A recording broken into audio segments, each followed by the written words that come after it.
제가 에베소서를 마무리하고 이 주일 저녁에 참 간절히 기도했습니다. 하나님, 24년도를 마무리하면서 무엇을 나누면 좋을까요? 약 1시간 정도 잠잠히 기도했는데 이 주님이 문득 이런 마음을 주셨어요. 누리야, 너 지금 뭐 하고 있느냐? 예, 기도하고 있습니다. 왜 기도하고 있냐? 주님의 뜻을 알고 싶어서 기도합니다. 그래, 기도가 답이지. 맞습니다.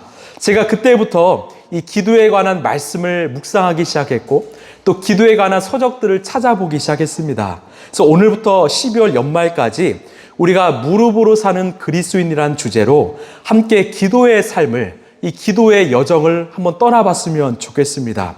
우리 모두 무릎으로 살고 이 무릎으로 고백하는 이 그리스도인 되길 간절히 소망합니다. 우리 하나님께서 우리를 보시면서 좀 이상하게 여기시는 점이 하나 있습니다. 무엇을 이상하게 여기실까요? 바로 예수를 믿는 우리가, 교회로 살아가는 우리가, 또 오랫동안 주님을 믿었던 우리가 이 기도의 중요성과 이 기도의 능력을 때로는 잘 모른다라는 사실입니다. 그래서 우리는 잘 기도하지 않는다라는 사실이죠. 여러분에게 질문할까요? 여러분은 얼마나 기도하고 살아가십니까? 여러분, 기도가 정말 중요한 것을 아십니까? E.M. 바르너가 이렇게 말했습니다. 우리 함께 읽어볼까요? 시작. 옷을 만드는 것은 제단사의 일이고 구두를 수선하는 것은 구두장의 일이며 기도하는 것은 그리스도인의 일입니다. 기도의 실패자는 생활의 실패자입니다. 이 아멘이 절로 나오더라고요. 기도의 실패자는 바로 생활의 실패자라고 말해요. 여러분은 어떻습니까? 생활의 승리자입니까? 아니면 생활의 실패자입니까? 이 세계적인 설교가였던 이 찰스 스펄전이 이렇게 말했습니다. 기도는 우리의 매일의 일과이며 습관이며 사명입니다. 당신의 희망이 무너지고 당신의 기쁨이 거꾸러졌을 때 가장 좋은 방법은 무릎을 꿇는 것입니다. 기도하지 않고 성공했다면 성공한 그것 때문에 결국 망하게 됩니다. 저는 이 마지막 문단이 참 의미가 있더라고요. 기도하지 않고 성공했다면 오히려 성공한 그것 때문에 망하게 된다. 여러분, 하나님이 없는 성공은요, 우리의 삶을 무너뜨리는 도구가 될 수 있다는 것이죠. 여러분, 성공은 우리가 다 좋은 것으로 여기는데요. 아니요, 하나님이 없는 성공은 얼마나 무서운지 아십니까? 이 톨스토이의 단편선에 이 꼬마 악마와 빵 조각이라는 이야기가 있습니다. 하루는 이 꼬마 악마가 이 가난한 농부의 삶을 무너뜨리려고 이 농부의 점심이었던 이 빵 한 조각을 훔쳤습니다. 이것 때문에 농부는 낙심하고 무너질 거야. 그런데요, 이 농부는 실망하지 않고 배고픈 누군가가 그 빵 조각을 훔쳐갔구나. 그리고는 물배를 채우며 그렇게 하루를 보냈습니다. 그때 이 큰 악마가 이 꼬마 악마에게 묘수를 전했어요. 이 농부의 밀농사를 잘되게 해봐라. 풍년을 만들어봐라. 이 실제로 꼬마 악마가 농사가 잘되게 만들었습니다. 그랬더니요, 정말 밀을 처분할 수 없을 정도로 많이 수확했어요. 여러분, 농부 어떻게 되었을까요? 농부는 밀을 팔아서 큰 돈을 벌었습니다. 남은 밀로 술을 담궜습니다. 그리고 나서는 이 농부는 매일 술에 빠져 살게 되었고요. 매일 돈에 빠져 살게 되었습니다. 결국 인생이 망하고 말았다는 거죠. 이런 이 악마의 시험은요, 악마의 유혹은 바로 성공이었습니다. 이게 이 찰스 스펄전의 이야기와 일맥상통하지 않을까요? 하나님이 없는 성공은 오히려 우리의 인생을 망하게 한다라는 것이죠. 그래서 우리는 늘 기도해야 합니다. 성공이든 실패이든 중요한 것은 하나님이 함께 하시는 삶입니다. 여러분, 믿으십니까? 하나님이 함께 하시는 한 우리 인생은 결코 실패가 없다라는 것이죠. 그래서 기도에 대한 다양한 정의가 있지만 저는 이렇게 내리고 싶어요. 기도는 바로, 따라합시다, 예수님 안에 거하는 시간. 우리 요한복음 15장 5절입니다. 시작. 나는 포도나무요 너희는 가지이다. 사람이 내 안에 머물러 있고 내가 그 안에 머물러 있으면 그는 많은 열매를 맺는다. 너희는 나를 떠나서는 아무것도 할 수 없다. 아멘. 여러분, 이 말씀을 마음에 품으시길 바랍니다. 기도는 인생의 주인이요 생명이신 그 예수님 안에 거하는 시간입니다. 우리가 예수님 안에 거할 때 우리의 인생의 열매를 맺습니다. 우리가 예수님 안에 거할 때 우리의 인생의 방향과 목적과 의미는 달라질 수밖에 없지요. 그래서 기도는 예수님 안에 거하는 시간입니다. 또한 기도는요, 따라합시다. 예수님과 우리 자신을 하나로 묶는 시간.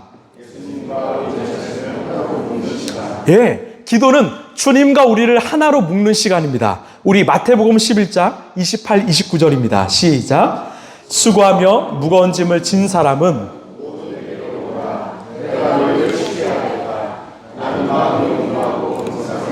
내 멍에를 메고 나한테 배워라. 그리하면 너희는 마음의 쉼을 얻을 것이다. 아멘. 우리가 예수님께 나아가면 예수님이 주시는 쉼과 회복을 얻을 수 있다라는 것이죠. 그래서 기도는 예수님과 우리를 하나로 묶는 시간입니다. 예수님과 우리가 하나 될 때 예수님이 주시는 그 사랑 안으로, 예수님이 주시는 그 보혈로 인해 우리의 걱정과 근심과 아픔과 슬픔이 다 치유될 줄로 믿습니다. 평안을 얻을 줄로 믿습니다. 그래서 기도는 예수님 안에 거하는 시간이요, 기도는 예수님과 나를 하나로 묶는 시간입니다. 그래서요, 우리가 기도할 때 결코 잊어서는 안 될 한 말이 있습니다. 바로 예수님의 이름으로 기도합니다예요. 이 기도는요, 하나님 아버지로 시작해서 성령의 도우심을 받아서 예수의 이름으로 끝나야 합니다. 이런 하나님의 아버지의 이름으로 시작해서 성령의 도우심을 받아서 예수의 이름으로 끝나야 합니다. 제가 예전에 한 청년에게 이 기도를 시킨 적이 있습니다. 이 청년은 이 초신자였어요. 그래서 여러 가지 기도 내용을 말하고 이제 끝내야 되는데 이 끝날 말이 생각나지 않는 거예요. 그래서 이 청년이요, 하나님 감사합니다, 하나님 안녕히 계십시오, 이러고 끝났어요. 그래서 함께 모였던 사람들이 얼마나 웃었는지 모릅니다. 그때 제가 알려줬습니다. 기도는 예수의 이름으로 끝내야 합니다. 여러분, 기도는 예수의 이름으로 해야 하고요, 예수의 이름으로 끝내야 합니다. 그 이유가 무엇일까요? 오늘 세 가지로 좀 제가 말씀드리고 싶은데요. 첫 번째, 우리 함께 읽어볼까요? 시작. 우리는 예수의 이름으로 하나님께 나아갈 자격을 얻었기 때문이다. 예, 우리는 예수의 이름이 아니면 하나님께 나아갈 수 없는 존재입니다. 가령 이 핸드폰에 벨이 울리면 뭐가 뜨죠? 핸드폰에서 이 발신자의 이름이 뜨죠. 내가 저장한 번호에 그 이름이 뜨면 우리는 전화를 받습니다. 근데 요즘은 하도 보이스피싱이 많아서 저장되지 않은 그 번호가 뜨면 잘 받지 않죠. 어쩌면 기도도 마찬가지인 것 같아요. 하나님이 받으시는 기도는 바로 예수의 이름으로 하는 기도입니다. 예수님의 이름이 찍힌 기도를 받으신다라는 거죠. 자, 구약 성경을 보면 죄를 지은 인간이 하나님을 직접 만날 수 없었습니다. 출애굽기를 보면 모세가 하나님을 찾았는데 그때 하나님이 이렇게 말씀하셨어요. 우리 출애굽기 33장 20절입니다. 시작. 주님께서 다시 말씀하셨다. 그러나 내가 너에게 나의 얼굴은 보이지 않겠다. 나를 본 사람은 아무도 살 수 없기 때문이다. 아멘. 제가 질문 하나 할까요? 왜 하나님께서 얼굴을 보이지 않으셨을까요? 왜 하나님의 얼굴을 본 사람은 다 죽을 수밖에 없었을까요? 답은 하나죠. 우리가 믿는 하나님은 심판주이시기 때문입니다. 죄의 값은 사망이죠. 죄를 가진 인간은 심판주이신 하나님을 만나면 죽을 수밖에 없거든요. 그래서 이스라엘 백성들이 하나님을 만날 수 있는 장소가 그 당시에는 이 지성소가 있었습니다. 본인이 직접 만날 수 없어서 이 중보자인 제사장이 대신 만났지요. 그리고 하나님을 만나는 이 절차들이 참 복잡했습니다. 먼저는 몸을 깨끗이 씻었어요. 깨끗한 옷을 입지요. 흠이 없는 짐승을 잘 키워서 이 제단에 있는 곳까지 데려왔지요. 또 자신의 죄를 짐승에게 전가했지요. 또 짐승을 잡습니다. 피를 뺍니다. 가죽을 벗기지요. 살을 태우지요. 또 먹습니다. 이처럼 복잡한 제사 의례를 지낸 후에야 이 하나님을 만날 수 있었습니다. 이처럼 구약시대의 인간이 하나님을 만나는 일은 정말 어렵고 힘든 일이었습니다. 이게 예배였지요. 그런데 이런 모든 복잡한 절차와 이 과정을 한 번에 없앤 사건이 일어납니다. 그게 무엇입니까? 바로 예수 그리스도의 십자가 사건이죠. 우리 히브리서 10장 11, 12절입니다. 시작. 이 뜻을 따라 예수 그리스도께서 자기 몸을 단번에 들이심으로써 우리는 거룩하게 되었습니다. 모든 제사장은 날마다 제단에 서서 직무를 수행하면서 똑같은 제사를 거듭 드리지만 그러한 제사를 죄가 없앨 수 없었습니다. 그러나 그리스도께서는 죄를 사하시려고 단 한 번의 영원히 유한 제사를 드리신 뒤에 하나님 오른쪽에 앉으셨습니다. 아멘. 예수님께서 죄인인 우리를 대신하여 십자가에 달려 죽으심으로 우리의 모든 죄의 값을 치루심으로 하나님께 나아갈 때 이 모든 걸림돌이 사라졌다고 말하지요. 이게 구원입니다. 우리는 직접 하나님께 나아갈 수 있게 되었습니다. 저는요, 이런 상상을 좀 해봅니다. 만약 모세가 천국에서 우리의 예배를 보고 있다면 어떤 생각을 할까요? 이렇게 자유롭게 편하게 드리는 우리 예배를 보면서 어떤 생각을 할까요? 아마 모세에게는 당시에는 상상할 수 없는 일이잖아요. 아마 우리 중 몇몇을 보면서 야, 너 구약시대에 태어났으면 참 큰일 날 뻔했다. 지금 태어난 걸 참 감사히 여겨라. 이렇게 말하지 않을까요? 여러분, 예배가 무엇입니까? 예배는요, 바로 살아계신 하나님 앞에서 내가 죽는 시간입니다. 내가 엎드리는 시간이죠. 이것은 어른이든 아이든 다 동일합니다. 제가 어렸을 때 저희 어머니께서는 제가 참 말 안 들었거든요. 그렇게 보이시죠? 예. 제가 막 떠들고 막 이러니까 어머니가 저를 꼭 안으셨어요. 그리고 이렇게 말씀하셨어요. 누리야, 예배는 하나님 앞에서 죽는 시간이야. 우리 예배 참 잘 드리자. 이것은 아이든 어른이든 마찬가지입니다. 비록 구약 때 행해졌던 그 복잡한 절차는 사라졌지만 사라지지 않은 것이 있다면 바로 예배의 정신입니다. 예배의 본질이죠. 예배는 살아계신 그 하나님 앞에서 내가 죽는 시간입니다.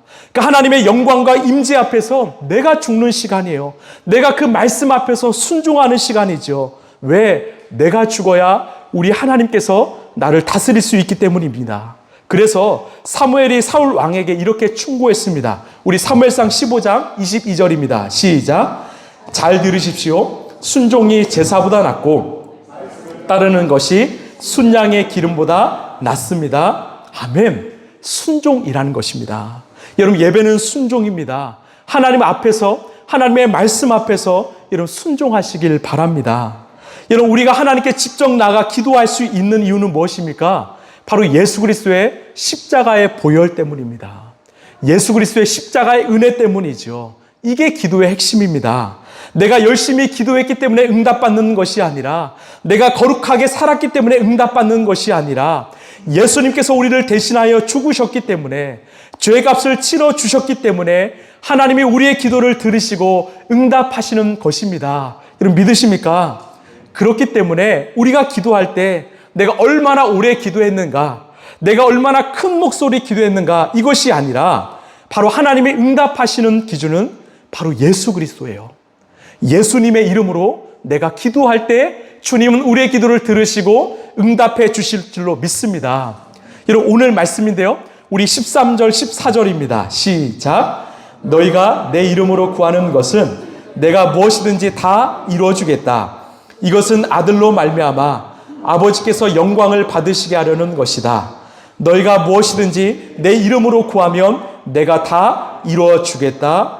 아멘. 여러분, 기도하실 때 예수의 이름으로 구하시길 바랍니다. 그러면 주님이 응답하시죠.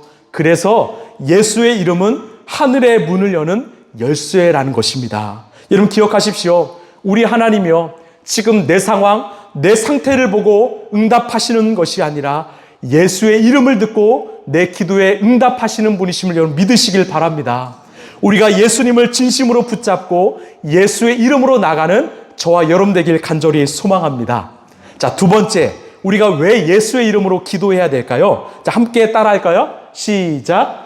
예수의 이름에 능력이 있기 때문이다. 우리 요한복음 16장 24절입니다. 시작. 지금까지는 너희가 아무것도 내 이름으로 구하지 않았다. 구하여라. 그러면 받을 것이다. 그래서 너희의 기쁨이 넘치게 될 것이다. 아멘. 자, 이 말씀을 잘 보시면 예수의 이름으로 기도하는 것 그 자체가 응답을 전제로 하는 기도라는 것을 우리는 알 수 있습니다. 왜요? 예수의 이름에 능력이 있기 때문이죠. 가령 직장에서 이 대표가 서류에 자기 이름으로 사인하면 그 서류에 능력이 생깁니다. 어떤 능력이요? 그 서류 자체가 바로 대표의 이 권위가 되는 것이죠. 왜? 대표의 이름을 서명했기 때문입니다. 여러분, 미술 작품도 마찬가지예요. 작가가 자기 작품에 자기 이름을 사인하는 순간 그 작품의 가치는 높아지지요. 왜? 그 이름에 능력이 있고 권위가 있기 때문입니다. 이것은 기도도 마찬가지입니다. 왜 우리의 기도가 응답받지 못하는가? 왜 우리의 기도에 힘이 없는가? 우리가 열심으로 구했지만 예수의 이름으로 구하지 않았기 때문입니다. 예수의 이름으로 선포하지 않았기 때문입니다. 이 사도행전 3장을 보면 이 베드로와 요한이 길을 걷는데 이 성전 미문 앞에서 이 구걸하는 이 하반신 마비자를 보았습니다. 이 사람은요, 날 때부터 걷지 못한 자였어요. 그때 베드로가 그 사람을 향해서 뭐라고 선포합니까? 우리 사도행전 3장 6절입니다. 시작. 베드로가 말하기를 은과 금은 내게 없으나 내게 있는 것을 그대에게 주니 나사렛 예수 그리스도의 이름으로 일어나 걸으시오 하고, 이 베드로의 입술에서 예수 그리스도의 이름이 선포되었습니다. 그 능력의 이름이 그 하반신 마비자의 귀에 들리는 순간, 그 귀를 통해서 심령에 들리는 순간 어떤 일이 벌어졌을까요? 우리 그 다음 7절 8절입니다. 시작. 그는 즉시 다리와 발목에 힘을 얻어서 벌떡 일어나서 걸었다. 그는 걷기도 하고 뛰기도 하며 하나님을 찬양하면서 아멘. 자, 분명히 말합니다. 즉시 다리와 발목에 힘을 얻어서 벌떡 일어나서 걸었다라고 말합니다. 어떻게 이런 일이 가능했을까요? 바로 예수의 이름에 능력이 있기 때문입니다. 여러분, 이것은 단순히 우리의 육신에만 해당되는 일이 아니지요. 내 마음이 때론 무너지고요, 낙심하고 절망할 때, 또한 일어날 힘이 없을 때가 있지요. 여러분, 그때 예수의 이름을 선포하십시오. 그러면 즉시 힘을 얻어서 일어날 수 있을 것입니다. 왜? 예수의 이름은 능력이고 권세이기 때문입니다. 우리 요한복음 1장 12절입니다. 시작. 영접하는 자, 곧 그 이름을 믿는 자들에게는 하나님의 자녀가 되는 권세를 주셨으니. 아멘. 예수의 이름을 믿는 자에게 권세를 주신다고 말씀합니다. 여러분, 이 권세는 어떤 권세일까요? 바로 우리의 아버지 되시는 하나님이 일하시는 권세입니다. 그래서요, 기도는요, 하나님의 능력이 나타나는 시간이고, 기도는 우리 하나님이 일하시는 시간입니다. 이 때로는 제 아들 하민이가 이 물건의 뚜껑을 열지 못해서 하민이 표정이 안 좋네요. 하민이가 이 뚜껑을 열지 못해서 저한테 열어달라고 할 때가 있어요. 그러면 저는 어떻게 할까요? 제가 이렇게 말할까요? 야, 남자가 그것도 못 여냐? 열어봐라, 힘 써봐라. 이렇게 말할까요? 아니죠. 제가 기꺼이 열어줍니다. 기쁨으로 열어주죠. 왜 제가 하민이를 도울까요? 제가 하민이의 아빠이기 때문입니다. 여러분, 우리 하나님도 마찬가지예요. 하나님은 우리의 요청에 가장 좋은 거, 가장 선한 거를 주십니다. 왜? 우리의 아버지시기 때문이죠. 이 말씀입니다. 우리 마태복음 7장 11절입니다. 시작.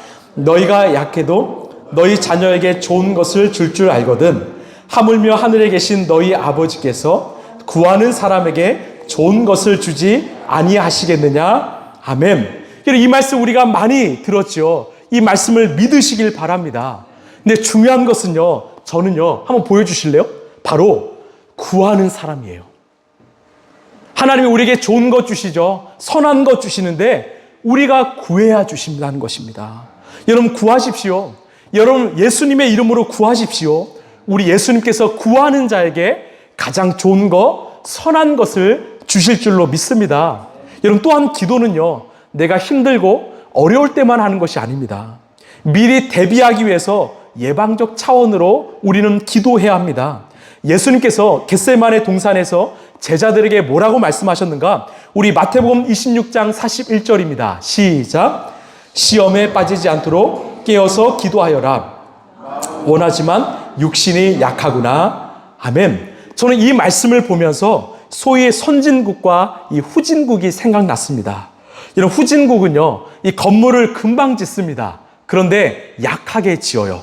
너무나 약한 이 재료를 쓰거든요. 그래서 비바람이 불고 태풍이 불면 이 건물은 무너집니다. 그럼 다시 보수해요. 또 비바람이 불면 무너지면 또 다시 보수합니다.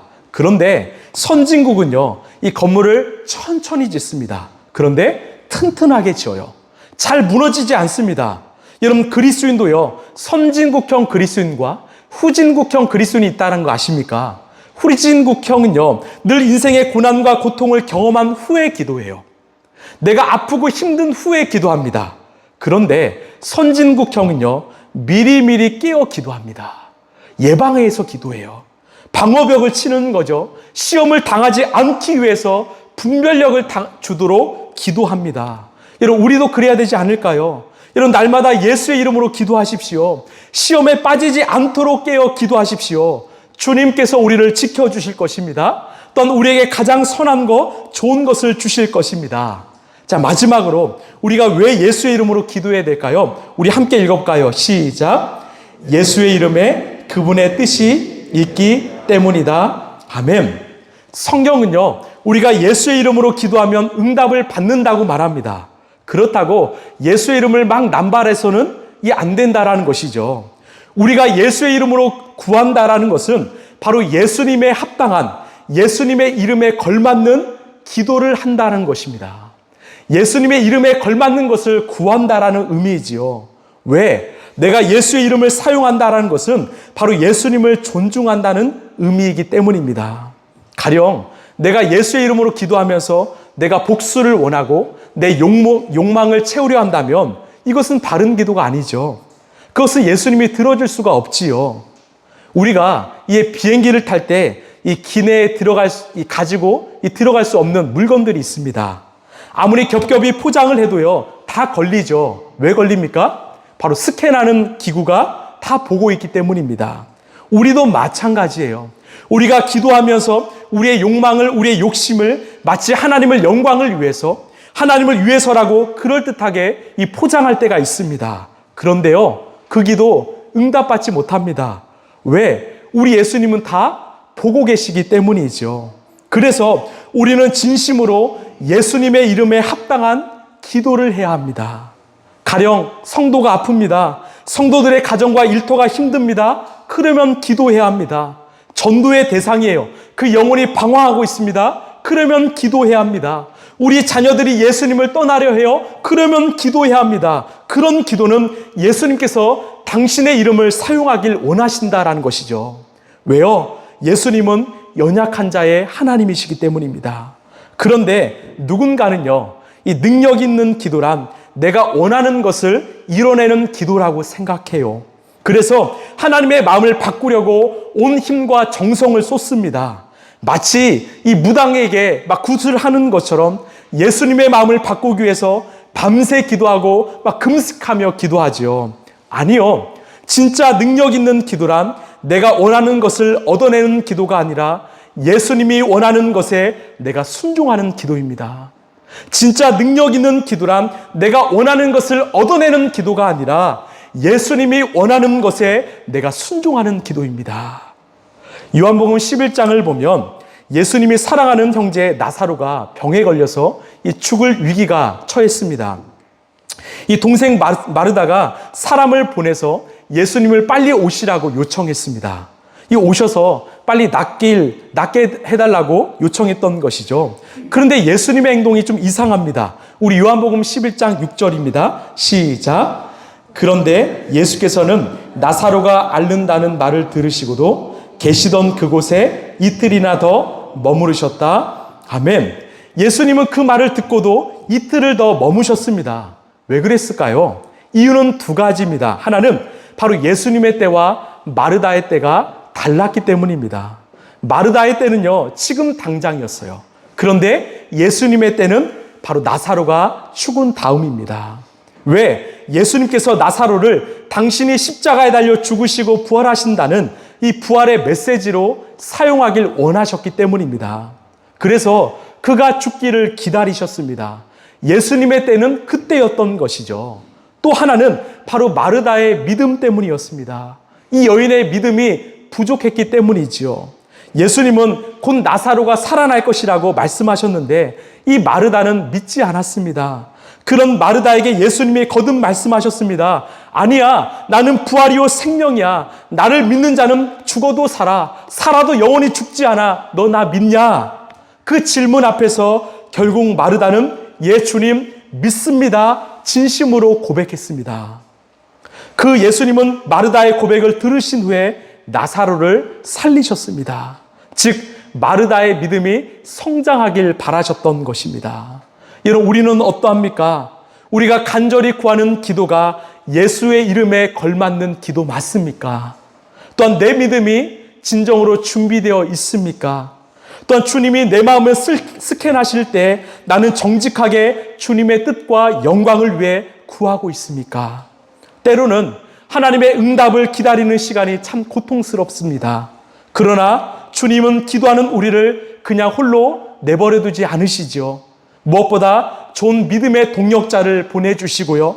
또 예수님도 우리와 함께 하십니다. 말씀을 좀 마무리하겠습니다. 아까 서두에 말씀드렸던 것처럼 우리는 E.M. 바르너의 이야기를 여러분 기억하길 바랍니다.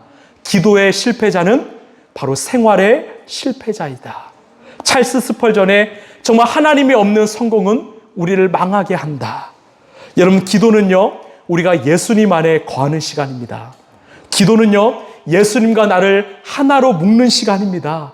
그 예수님이 우리의 삶 가운데 찾아오셔서 우리의 삶을 놀랍게 치유하실 것을 믿습니다. 여러분, 기도하십시오. 기도하지 않으면 우리의 삶은 언제든지 무너질 수밖에 없습니다. 위기가 찾아와서 기도할 수 있지만 시험이 찾아와도 이길 수 있도록 여러분 예방하며 기도하시길 바랍니다. 이 선진국형 그리스도인이 되시길 바랍니다. 여러분, 오늘부터 단 10분이라도 우리 기도했으면 좋겠어요. 아침에 일어나고 잠자기 전에 여러분 기도했으면 좋겠습니다. 무엇보다 예수의 이름으로 기도하시고요. 예수의 이름에 능력이 있음을 믿으시고 예수님의 이름에 걸맞는 기도하시길 바랍니다. 우리 24년을 잘 마무리하면서 우리 모두가 무릎으로 사는 그리스도인이 되길 간절히 소망합니다.